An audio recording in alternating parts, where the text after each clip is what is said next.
All of us have individual rights and freedoms that belong to us simply because we are who we are, that being human beings, men and women. There are principles and laws that are in operation which are there for the benefit and protection of the individual. Right now, most of us are being governed and controlled by laws which have been created by the government and impact our life. Now, what is law? Law is the regime that orders human activities and relations through systematic application of the force of politically organized society, or through social pressure, backed by force, in such a society, the legal system, i.e., we here respect and obey the law. Now, when we look at law, what do we find? We find natural law, a physical law of nature, a philosophical system of legal and moral principles purportedly deriving from a universalized conception of human nature or divine justice rather than from legislative or judicial action. We find natural rights, a right that is conceived of as part of natural law and that is therefore thought to exist independently of rights created by government or society, such as the right to life, liberty, and property. Natural law. So individuals have rights and freedoms. These rights and freedoms exist apart from legislative laws or enactments. These are natural rights, better known as human rights. And these rights are not created by the government. There are natural rights and freedoms that are in operation for all of us to exercise and stand under. These rights and freedoms are not created by the government, but they are recognized by the government.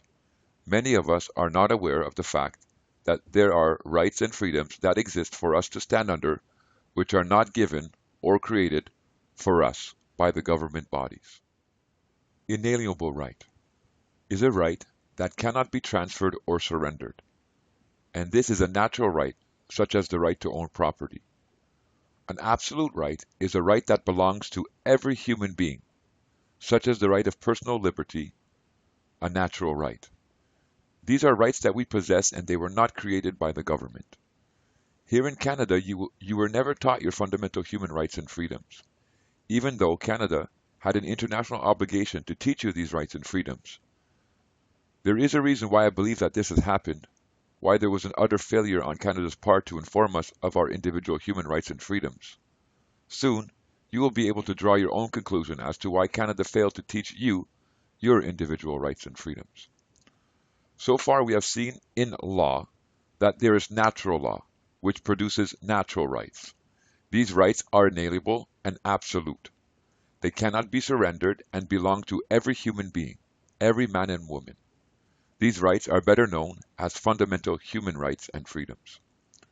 Now, within law, we also have law that is enacted law, statutes and regulations. These are laws that are created by the government and the elected officials. These laws are not natural rights and are meant to be used as a controlling mechanism. These laws are created by the government and enforced by the government. So you look, a regulation is the act or process of controlling by rule or restriction. Enactment, the action or process of making into law. Legislative, of or relating to lawmaking or the power to enact laws. And legislative branch, the branch of government responsible for enacting laws. So here, when you look at the Canadian government, you have the executive government, you have the legislative government, and you have the judicial branch, the judiciary, the court systems. Enacted laws and regulations and statutes, these are laws created by the government. These laws create restrictions upon a person. These are not human rights. These are not natural law, but law created by a branch of government. In 1976, the nations of the earth came together and created the Universal Declaration on Human Rights and Freedoms. This declaration was an expression of natural law, natural rights that were recognized by government bodies. This declaration did not create new rights and freedoms, but recognized them as already being available and present for man. This declaration sought to express these fundamental natural rights and freedoms so that the nations of the earth would be bound to these rights and to respect them. In 1976, the International Covenants were given force of law. These covenants were a complete expression of the rights and freedoms contained in the Universal Declaration of Human Rights. Any country that signed upon these covenants became legally accountable to respect and ensure all the rights and freedoms that were listed in these covenants to the individuals living on or in their territory. Here in Canada, Her Majesty did indeed sign upon these covenants and is under obligation to respect these human rights and freedoms when invoked. Now, as you saw also, Russia, I've shared with you, is under obligation, and we're going to get into that more tonight. New Zealand is under obligation. United States of America is under obligation through the Supremacy Clause, the Supremacy Act. So in 1976, the International Covenants become law. The International Covenants, they contain natural rights and freedoms, are inalienable rights. These natural rights are designated or termed or better known as fundamental human rights and freedoms. Now, whatever these rights and freedoms are, our countries became obligated to express them. These covenants, they bring forth rights and freedoms for the protection of the human being, of the man and women. So we're looking at the International Covenant on Civil and Political Right. We're looking at particularly in verse 2.2. Now here it states, "We're not already provided for by existing legislative or other measures. Each state party to the present covenant undertakes to take the necessary steps in accordance with its constitutional process and with the provisions of the present covenant to adopt such laws or other measures as may be necessary to give effect to the rights recognized in the present covenant."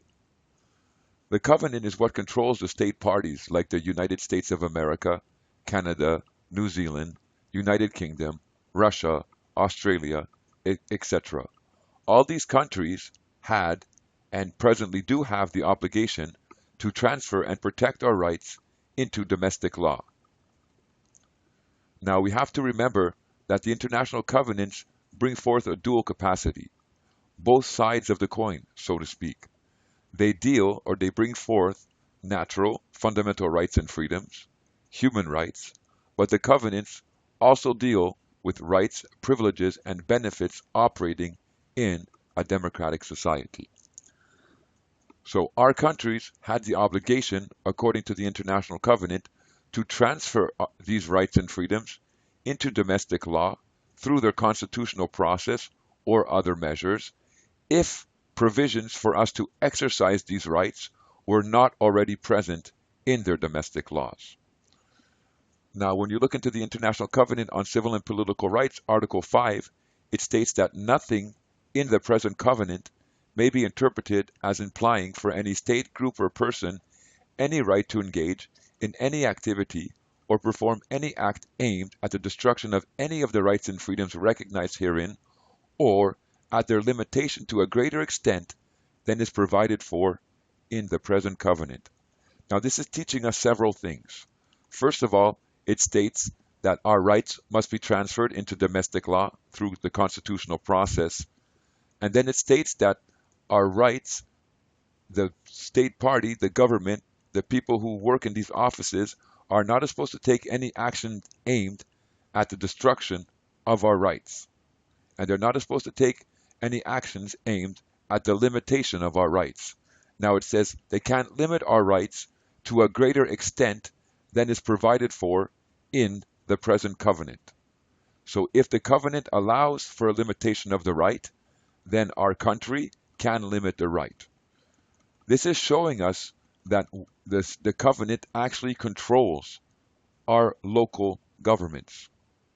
You see here, if the local government wants to limit a right, they have to make sure that they're lining up with the covenant. Why? Because they cannot limit a right greater to the extent than is provided for in the present covenant.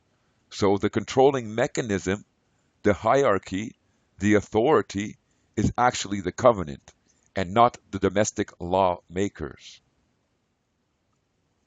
As I stated, the covenants, they bring forth a dual capacity. On one hand, they deal with natural law, fundamental law, human rights and freedoms, and on the other hand, they deal with rights and privileges that are expressed in a democratic society. When you look in the International Covenant on Civil and Political Rights, Article 3, you see here it says, the state parties to the present covenant undertake to ensure the equal right of men and women to the enjoyment of all civil and political rights set forth in the present covenant. And now when you look at Article 25 of the covenant, the subject or the player that's being talked about is a citizen now. It says, every citizen shall have the right and the opportunity, for example, to vote in the periodic elections. So on one hand, they talk about the rights of men and women, and on the other hand, they talk about the rights of a citizen. Let's just briefly refresh what the meaning of citizen is. I'm going to use Canada as an example, but we're going to get into other countries as this video goes on. So here, when a man or a woman comes into Canada and they want to become a citizen, they have to take this oath. It says oath or affirmation of citizenship. I swear or affirm that I will be faithful and bear true allegiance to Her Majesty Queen Elizabeth II, Queen of Canada. So you're bearing true allegiance. Now, her heirs and successors, and that I will faithfully observe the laws of Canada and fulfill my duties as a Canadian citizen. Now, look at the designation of this. This doesn't say that you are just stating something. This is claimed to be an oath. If you want to know what an oath is, go check the legal definition of what an oath is. Okay? Now, allegiance, a citizen or subject's obligation of fidelity and obedience to the government or sovereign in return for the benefits of the protection of the state. Now, again, a citizen or subject's obligation. You see that? Oath, obligation, fidelity, obedience. Natural born subject, a person born within the dominion of a monarchy. A subject, one who owes allegiance to a sovereign and is governed by that sovereign's laws. Well, let's just go back up to the oath of citizenship. Here it says a subject is one who owes allegiance to the sovereign and is governed by the sovereign's laws. Well, the oath of citizenship says, I bear true allegiance to Her Majesty the Queen, and I will faithfully observe the laws of Canada. You put yourself into servitude. What we are seeing here is that we as human beings have given away our freedom and have entered into an oath of allegiance to serve Her Majesty and to obey her laws. A citizen is a person who has made an oath. This oath is one of allegiance and obedience. I will be faithful. I will bear true allegiance to the Queen. I will observe the laws of Canada. A citizen is a servant, a subject of Her Majesty. When you take the designation of Canadian citizen, you have or are assumed to have sworn allegiance to Her Majesty and that you have promised to obey the laws of Canada. You are operating as a subject and servant of Her Majesty and are under obligation to obey her laws. What is an oath? An oath is a solemn declaration accompanied by a swearing to God or a revered person or thing that one statement is true or that one will be bound to a promise. The person making the oath implicitly invites punishment if the statement is untrue or the promise is broken. So you promise, I will faithfully observe the laws of Canada. If you break your promise to obey the laws of Canada, then what happens? Her officers will enforce her laws against you. You are under an oath of allegiance. This oath invites punishment if you break your pledge. This works in the same way for all citizenship, no matter what country you belong to. You promise to obey the laws of Canada. This was your pledge or assumed pledge. Failure to obey the laws invites punishment. You have now been placed into a position through this oath of allegiance to be subjected to the enactments, the laws created by the government. When we look to who actually holds the power here in Canada, we find out that it's the Queen who holds the executive powers.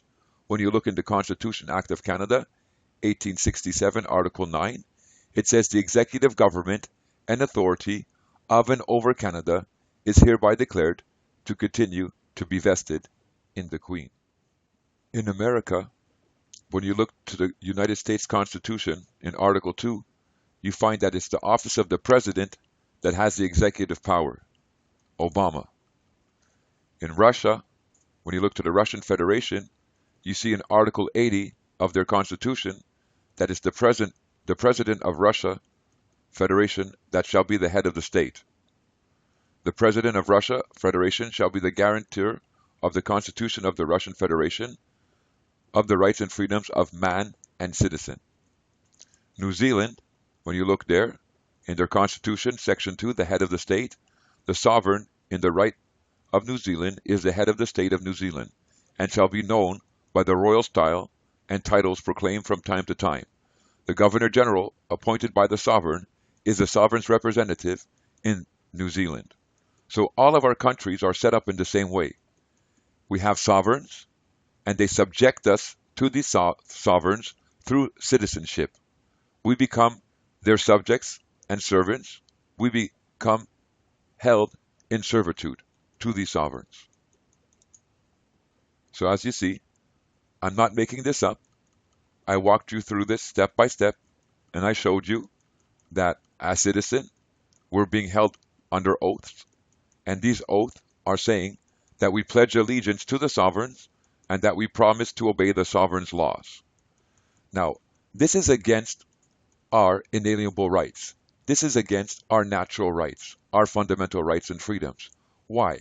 Because being placed in the position of citizenship places us in the position of servitude. And look at the natural right that you and I possess as men and women. Here's the International Covenant on Civil and Political Rights that is binding upon our state parties, binding upon our countries, binding upon our executive powers, binding upon the ones who are creating enactments and regulations. Here it states that, and this is a natural right, a fundamental right that is being brought forth, that is being expressed, that is being guaranteed now in the covenant. Article 8, it says, no one shall be held in servitude. You do not need this article of law to know that it is wrong to have slaves or to hold someone in servitude. It is something that is a natural concept to us. We naturally would not want to be slaves or in servitude, so we would not want others to be in servitude neither. This is an absolute natural human right that we have and understand. An absolute right is a right that belongs to every human being, such as the right of personal liberty, a natural right. However, now this natural human right has found its protection and expression in the international covenants and must protect and give effect to this right for whoever claims it. So even though you have been designated under allegiance to the sovereigns and are their subject, you do not have to remain in that position, in that designation, if you invoke your fundamental human right and freedoms as expressed above. So they created domestic law, and in that domestic law, without even informing you what's transpiring, they render you a subject and servant bound to a sovereign, held in servitude. However, one of your inalienable natural rights says no one has the right to do that to you. I would say a big conflict of interest is going on here. So you can be a citizen who's in servitude and is a subject of a sovereign, or you can stay in a capacity as a man or a woman who does not have to be held in servitude. Now remember, these rights that I'm sharing with you had to be expressed from the international covenants into domestic law through the Constitution Act or other measures, according to Article 2.2 of the International Covenant. So let's look at the Constitution Acts of some of the countries and see what has transpired. In the Russian Constitution Act, Article 17, it says, in the Russian Federation, recognition and guarantees shall be provided for the rights and freedoms of man and citizen. You see the distinction there? If citizen and man were the same, designation under law, why is there a distinction? It's not. Just simply using the attribute of servitude, the attribute of liberty, teaches us that a man, a human being, and the capacity of citizen are not equal, are not one and the same. Why? Because man, woman, the human being, has the right not to be held in servitude, but a citizen is held in servitude. Different attributes, different rights being expressed. So here, in the Russian Constitution, it says that the Russian Federation recognizes and guarantees the rights for man and citizen, according to the universally recognized principles and norms of international law and according to the present Constitution. You see, the international covenants bring forth dual capacity: natural, fundamental human rights, and rights and privileges, benefits exercisable in a democratic society. Now here it goes on to say, fundamental human rights and freedoms are inalienable and shall be enjoyed by everyone since the day of birth. We are all born with inalienable rights. We are all born with natural rights. And here the Russian Constitution expresses it beautifully. And an inalienable right is a right that cannot be transferred or surrendered, a natural right, such as the right to own property. Now we continue on.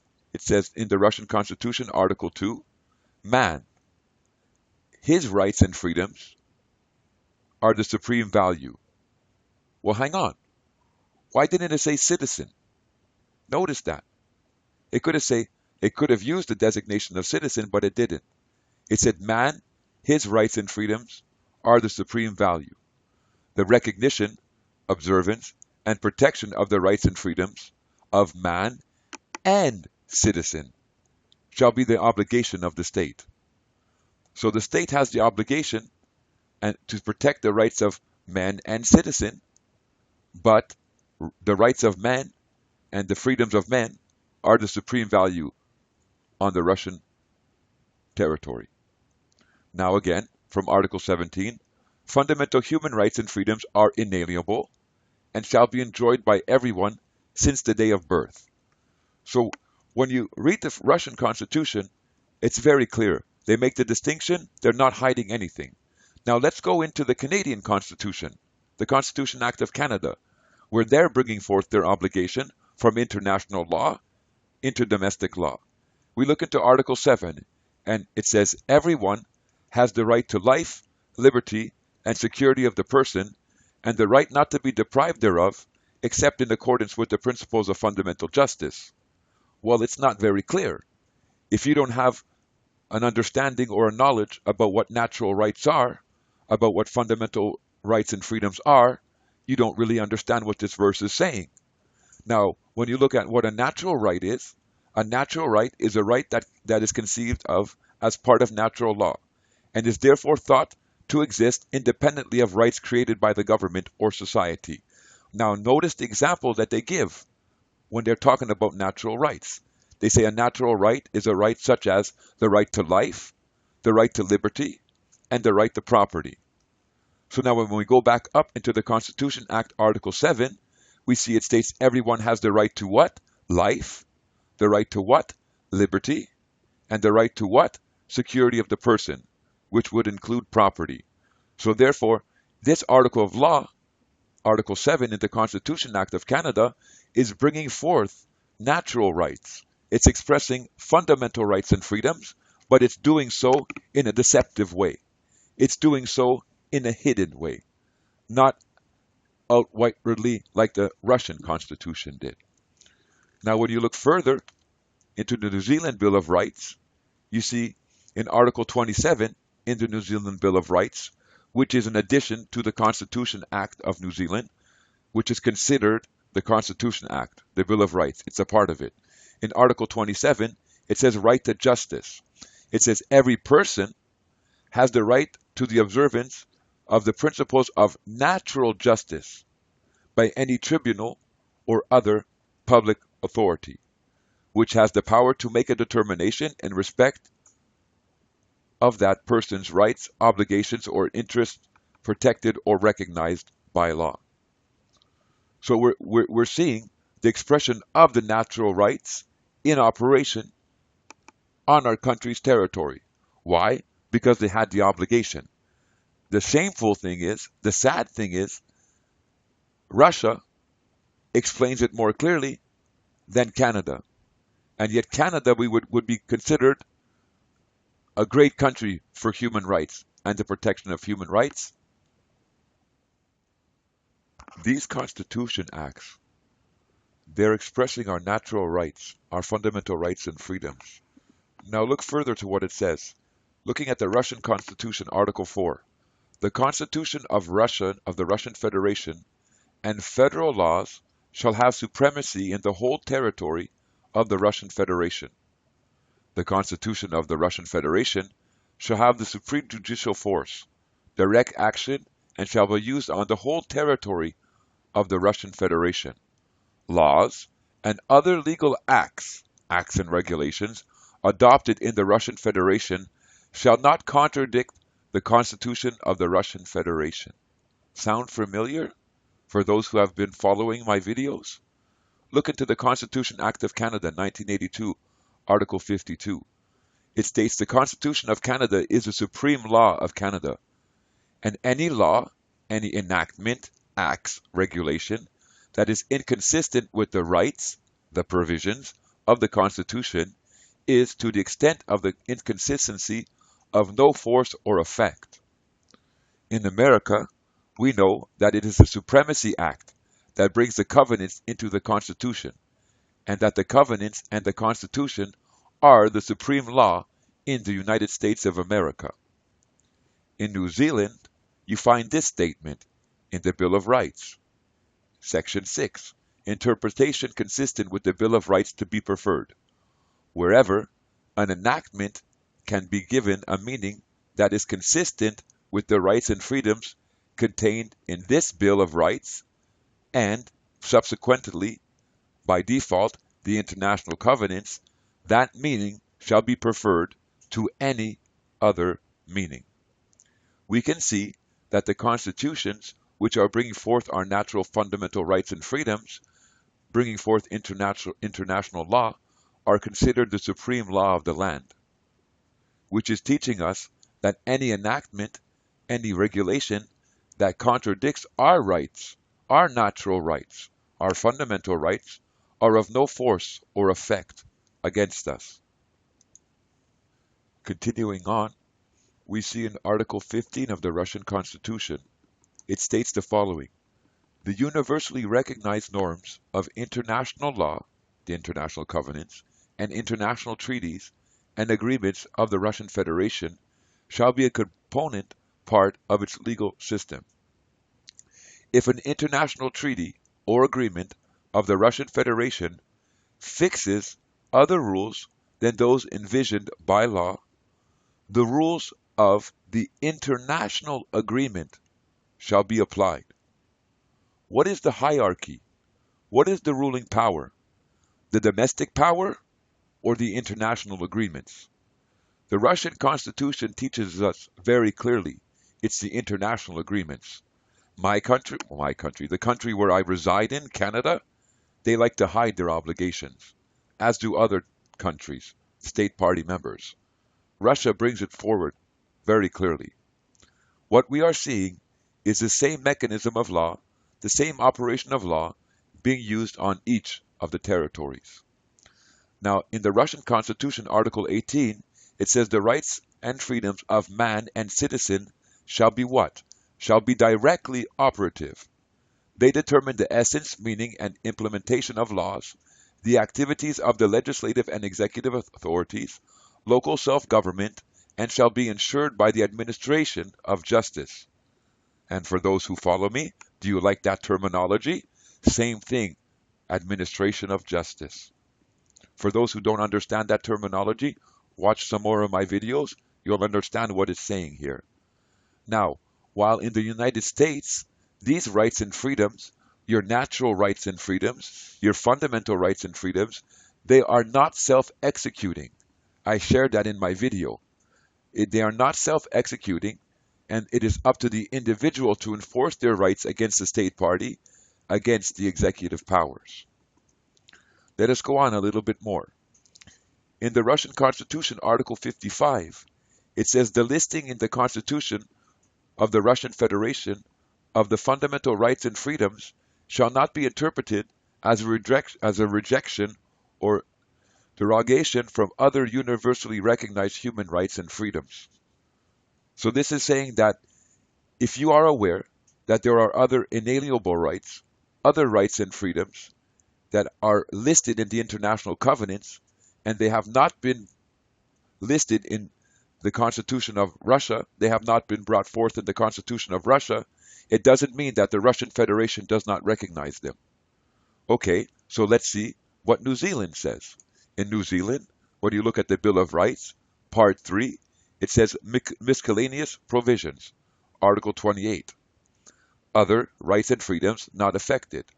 An existing right or freedom shall not be held to be abrogated or restricted by reason only that the right or freedom is not included in the Bill of Rights or is included only in part.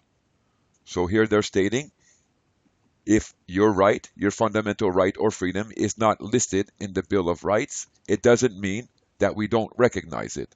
If it's listed internationally, we have the obligation to recognize it. And this is the same thing in the Constitution Act of Canada, 1982, Article 26. The guarantee in this charter of certain rights and freedoms shall not be construed as denying the existence of any other rights or freedoms that exist in Canada. So we are seeing the same mechanisms of law.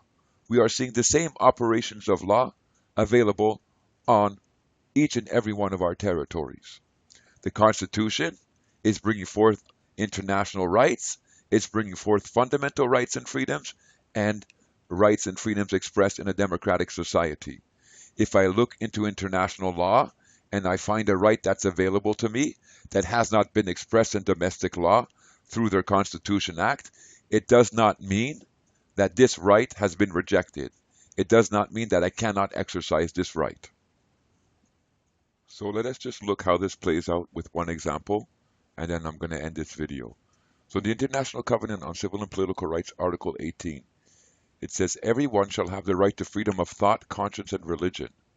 This right shall include freedom to have or to adopt a religion or belief of his choice, and freedom either individually or in community with others and in public or private to manifest his religion or belief in worship, observance, practice, and teaching. So this is a right that's being brought forth in the international covenants.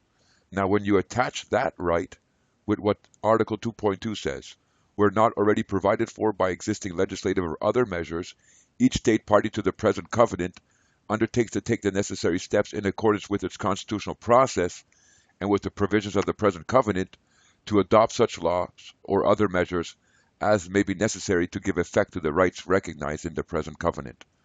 So the covenant announces the right in Article 18, combining it with Article 2.2, then our domestic state parties, Canada, United States, New Zealand, Russia, whatever it may be, they have to bring it forth if it's not already provided for in their domestic laws.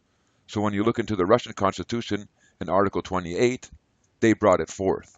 It says everyone shall be guaranteed the freedom of conscience, the freedom of religion, including the right to profess individually or together with any other religion or to profess no religion at all, to freely choose, possess, and disseminate religious and other views and act according to them. So there you go. They brought it through their Constitution Act. Let's look at New Zealand in the Bill of Rights, Article 13. It says freedom of thought, conscience, and religion. Everyone has the right to freedom of thought, conscience, religion, and belief, including the right to adopt and hold opinions without interference. Again, we're seeing it expressed in international law, the obligation upon the state party, and then they're bringing it forth into domestic law. In Canada, it's the Constitution Act of Canada, 1982, Article 2. Everyone has the freedom of conscience and the freedom of religion. Sorry, that's a little bit messed up, but we'll just go on. But it's Article 2 of the Constitution Act of Canada. Then, when you look into the United States Constitution, the Constitution Act of United States, it comes out in Amendment 1. But this was prior to 1976. The International Covenant was brought forth in 1976. However, in America, there was already a law that was in operation that expressed this right already. You see, in Amendment 1 to the Constitution, it says Congress shall make no law respecting an establishment of religion, or prohibiting the free exercise thereof, or abridging the freedom of speech, or of the press, or of the right of the people peaceably to assemble and to petition the government for a redress of grievances. So America didn't have to make any alterations to the domestic law based upon Article 18 because it was already in operation. Canada, New Zealand, and Russia, they all had to create a new Constitution Act to include these rights and freedoms because they weren't already expressed in domestic law. This is just teaching us that the hierarchy, the power that controls domestic law on our territory, is indeed the international covenants, the International Bill on Human Rights. And these international covenants are an expression of our natural rights, and we need to begin to exercise them and use them.